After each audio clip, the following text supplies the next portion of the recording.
多謝你啊，達令。係多謝你啊，達令。大家長和達令點樣黑？呢個做咗幾廿年嘅達令，當初係點樣留意到鄭中基嘅喜劇天分？我有一日喺個酒樓食飯，酒樓有個電視喺度噶嘛，佢啱啱做緊急轉彎，爆笑急轉彎，個個都望住個電視喺度笑，哈哈哈喺度笑，笑個中基。我哋而家睇翻鄭中基啱啱出道嘅時候攞新人獎，最有前途新人獎嘅紅獎得主咯，鄭中基小姐。呢一個真係神預言啊！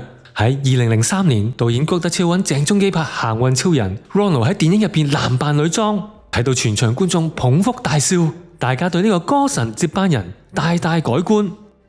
最終呢部電影唔單止成為當年賀歲檔嘅票房冠軍，亦都令到鄭中基首次獲得香港電影金像獎最佳男配角嘅提名，正式奠定咗佢喺影壇發展嘅機會。榮獲提名最佳男配角包括鄭中基、行運超人。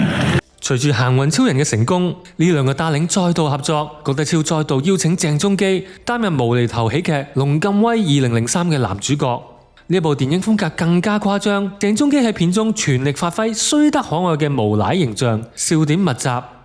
電影上映票房高達1600萬，更一舉躋身成為年度票房前10，令到鄭中基喺影壇嘅地位進一步鞏固。